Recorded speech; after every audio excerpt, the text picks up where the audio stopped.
जय बिहार। ये देखिए थोड़ा क्या हुआ ना, जो स्वराज पार्टी का हम उसमें वर्णन कर रहे थे तो उसमें बैटरी खत्म हो गया था, तो मतलब सच्चाई है जो बता देते हैं, तो फिर से हम कर रहे हैं और बता दे रहे, उसमें देख लीजिएगा और इसमें मिला लीजिएगा। तो सबसे पहले जब कांग्रेस को छोड़ करके चित्तरंजन दास और नेहरू जी ने अपना स्वराज पार्टी बनाया, मोतीलाल नेहरू और चित्तरंजन दास मिलकर के स्वराज पार्टी बनाए और गया अधिवेशन में इसका नाम स्वराज रखा गया।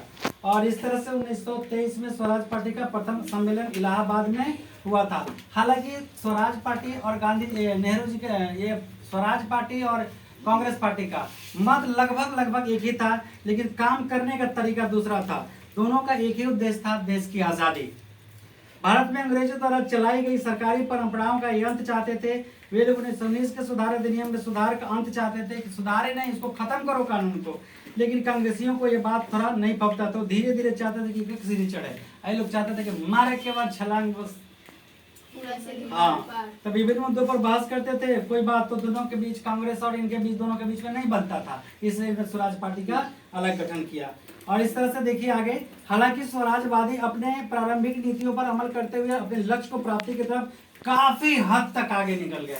मतलब यह है कि ये लोग मेढक की तरह कैसे चलेंगे, ऐसे रेंग रहे थे, हेंगा जा रहे थे। स्वराज पार्टी वाले केवल मारा हुआ टू देना पहुंच गया। यह सफल रहे। यह बजट प्रस्तावों को भी अस्वीकार कर देता था। बजट जो बनता था ना, साल का बजट बनता है, उसको भी मतलब अस्वीकार कर दिया स्वराज पार्टी। 1919 सुधार अधिनियम पर जांच समिति गठित करवाना, परंतु C.R. दास की मृत्यु के बाद केलकर एवं पुपुल जयकर जैसे नेताओं ने सरकार के सहयोग का रास्ता चुना। देखिए अब इसी में कहा दे कि सरकार के सहयोग करेंगे तो मनवा बढ़िए जाएगा ना। यही वह समय था जब स्वराजवादी हिंदू राष्ट्रवादी नेताओं के करीब हो गए, क्योंकि चुनाव में हिंदू संप्रदायवाद का सहारा लिया जाता है। चुनाव में हिंदू संप्रदायवाद का सहारा लिया जाता है शुरू से, आज तो और ही है। हिंदू मत कहिए, जब चुनाव है तो लोग कहेंगे जी बाबू वोट दीजिएगा, एक बार हमरा गोर लगता है, 77 बार हमरा से गोर लगवाता है, तैयो नहीं भेजता है, तैयो काम नहीं करता है। कार में घुस के जाएगा जैसे बाय बाय करें, ससुराल जा रहे हैं, काम नहीं करेगा सर। ये नहीं कि वोट दिया है तो कम से कम उतर कर 2 मिनट का बात कर लें। बनारस जैसे स्थानों में स्वराज पार्टी, देखिए बनारस जैसे स्थानों में स्वराज पार्टी एवं हिंदू महासभा में कोई फर्क नहीं था। स्वराज पार्टी और हिंदू महासभा में कोई फर्क नहीं था। दोनों जाति के नाम पर वोट मांग रहे हैं, और आज भी जाति के वोट पर नाम पर वोट मांगा जा रहा है। अब बताइए, हर पार्टी में अगर एक जाति के हो तो किसको वोट दीजिएगा, किसको वोट दीजिएगा? कंफ्यूज हो जाएंगे। उसमें भी रहता है नो बटन दबाने वाला, दबा दीजिए, किसी को वोट नहीं देंगे, अब छुट्टा है।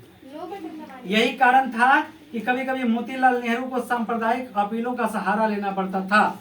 संभवतः अपनी नीतियों पर दृढ़ता पूर्वक नहीं टिके रहने से, सांप्रदायिकता से अपनी दूरी नहीं रखने के कारण स्वराज पार्टी 1926 तक पंगु और सीमित हो गया। स्वराज पार्टी कब तक चला? हाँ, 1923 से लेके 1926 में पंगु हो गया।